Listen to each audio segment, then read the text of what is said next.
The question today is simple. How competitive should Warhammer The Old World be? However, the answer to that is quite complicated. Now, the reason I'm actually thinking about this is because of Star Wars Shatterpoint, and that has effectively made me quit Star Wars Legion, partly because of what we're going to talk about in this video. So how do we define whether or not a game is competitive or not? You can make any game competitive. I'm sure there's Monopoly out there that's being played at a very high level, but that doesn't necessarily make Monopoly a competitive game. There's competitive tiddlywinks, I think. There's all kinds of games that I played competitively. It doesn't necessarily depend on the game itself sometimes. And I'd like to just point out that I'm actually not bothered. I'm completely unfazed. I don't mind if you're the fluffiest softcore gamer you can imagine in the entire world. You're just playing because you like the theme. You're not bothered about the game mechanics at all. That is completely fine. And on the other side of things, I'm not that bothered if you're the most competitive gamer out there. As long as you're not breaking the game rules to try and win, but obviously that's just cheating, then I'm completely fine with competitive gamers out there. Generally, you try and find people who are playing on the same kind of mentality as you. But I do think some games effectively lend themselves to competitive versus not competitive. Let's break it down very simple.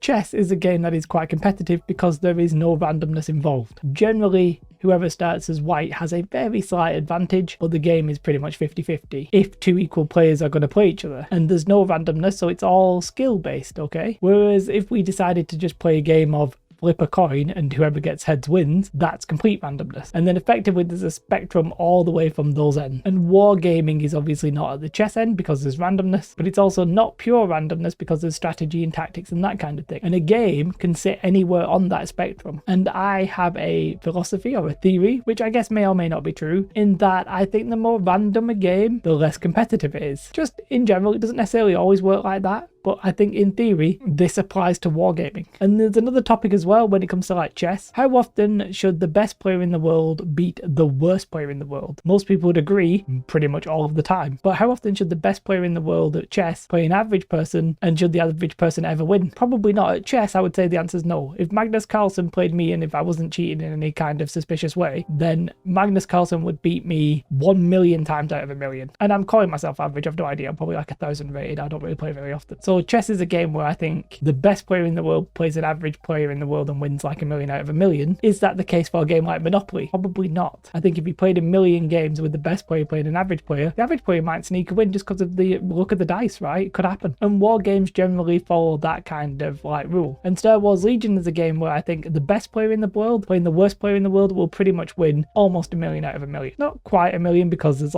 chance and stuff like that, but the best player will beat the worst player, convincingly. Now in Star Wars Legion, the best player will beat an average player very, very often. It's very hard to put a number on that. Maybe it's 9 times out of 10, maybe it's 8 times out of 10, maybe it's 7 times out of 10.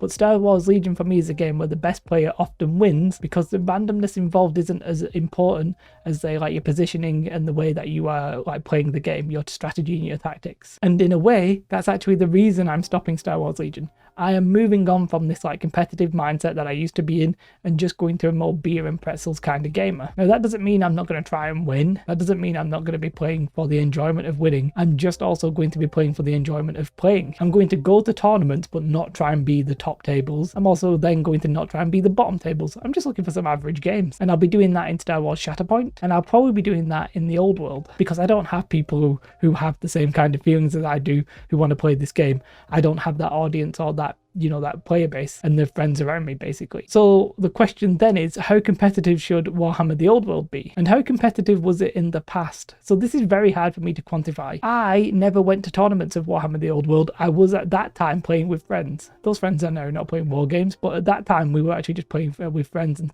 messing about. From what I can gather, tournaments were sort of a bit random, but still the best players would win. I would listen to podcasts like Heel and Hammer, Bad Dice, and generally the best players in the country would often win most of their games. That's not to say they would win all of their games because there is randomness involved. Now, I sort of expect the Old World to be a little bit more like Star Wars Legion in the sense I think the best players will win against average players quite a lot. And I'm actually just preparing myself to just try and find the average players at tournaments. I'm not trying to be the top end players. So how competitive should the game be? It's very tricky to answer. I'm personally hoping for a more casual game. What I would really like to see, and I'm not sure if Games Workshop have the same philosophy competitively as I do, I would like to see them put maybe like Warhammer 40k and Age of Sigmar as the like most balanced sort of competitive games that actually where the best players are winning most of the time. And I would sort of like Horus Heresy and The Old World. I'm not really bothered about Horus Heresy because I'm not involved in it, but conceptually was these sort of like older style games, these sort of prequel games. I know they're not technically prequels. I would like them to be the sort of more chaotic, the more fun, the more beer and pretzels type games, the more hobby sort of casual kind of games. Whether or not they will do that, I don't really know. What's interesting is there's no real like sort of methodology of determining if a game is beer and pretzels or competitive, right? It's just sort of feelings of different players. I think we can say for certainty though that a game like Warcry is quite random, but whereas for me that was a problem when Warcry launched, I now look back at that and I think, oh, I actually should have played that game more because I enjoyed it and it was a little bit chaotic and random, and I actually enjoy that now. But you can compare Warcry to Star Wars Legion, and you know Star Wars Legion, that's not the same kind of level of randomness. There's too much strategy, tactics and thinking involved. Not that there's none of those in Warcry, but Warcry just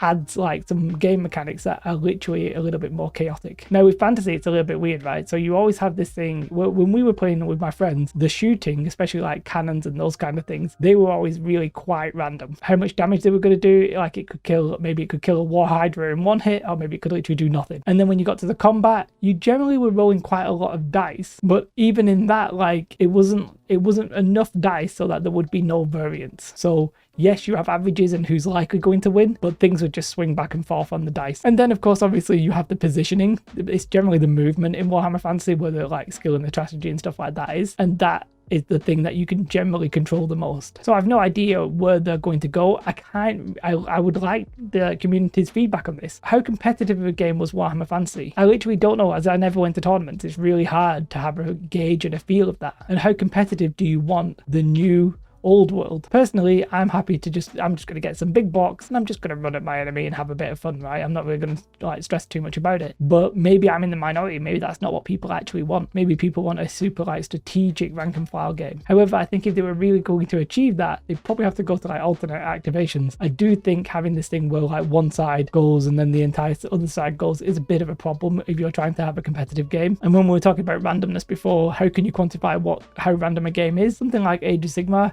they themselves decided that the roll of the dice who was like deciding who got to go first or second, that was too strong, so they took steps to sort of lower the randomness to make the games more fun. But yeah, for Warhammer The Old World, I have literally no idea what they're going to do. I have no idea what they're intending. It sort of feels to me like it's a lot of nostalgia, and maybe that leads itself to not being competitive, but maybe Total War is a competitive game, so maybe they want competitiveness. I literally don't know. Let me know your thoughts in the comments below. Bit of a, more chill video today, but interesting subject, I think, with no real definable answer, which might be problematic for some. I do hope you all have a most beautiful day. Like and subscribe. Goodbye.